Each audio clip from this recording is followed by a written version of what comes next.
There are many ways to approach a book of this kind.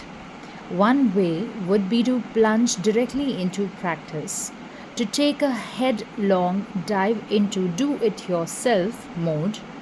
But then this book doesn't claim to be a self help manual.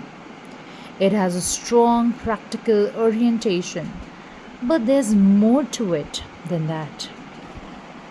Another way would be to turn theoretical, but this book is not an exercise in scholarship either.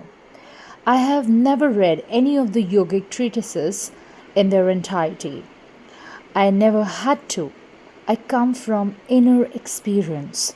It was only late in my life when I skimmed through some of Patanjali's Yoga Sutras, those significant yogic texts, that I realized that I had a certain access to their inner core. This is because I approached them experientially rather than theoretically, to reduce a sophisticated science like yoga to mere doctrine is just as tragic as turning it into a cardiovascular workout. And so, this book has finally been divided into two sections. The first maps the terrain, the second offers you a way to navigate it. What you're about to read in this section is not a display of academic expertise. Instead, this section seeks to offer a series of fundamental insights that lay the foundation or bedrock on which the architecture of the more practice oriented second section is built. These insights are not tenets or teachings, and they are most definitely not conclusions. They are best seen as signposts on a journey that can be made by no one but you. They are core perspectives that have emerged as a consequence of the state of heightened awareness that has been mine since a life transforming experience 33 years ago. The section begins on an autobiographical note. This is so you know something about the authorial company you will be keeping. Should you choose to read the rest of the book? The section then unfolds into an examination of certain basic ideas, exploring along the way some commonly used and misused terms such as destiny, responsibility, well being, and even more fundamentally, yoga. One of the chapters in this section closes with a sadhana. The word sadhana in Sanskrit means a device or a tool. These tools for exploration offer a chance for you as a reader to put the ideas discussed in those pages into action and see if the insights work for you.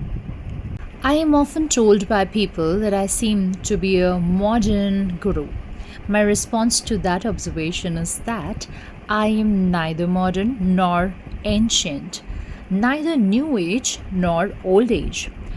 I am contemporary, and that is how every guru has always been.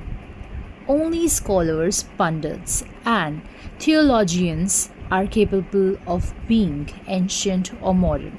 A philosophy or belief system can be old or new, but gurus are always contemporary.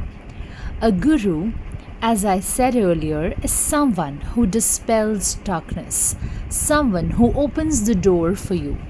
If I promise to open a door for you tomorrow, or I opened it for someone else yesterday, it is of no relevance. Only if I open a door for you today is it of some value. So, the truth is timeless, but the technology and the language are always contemporary. If they weren't, they would deserve to be discarded.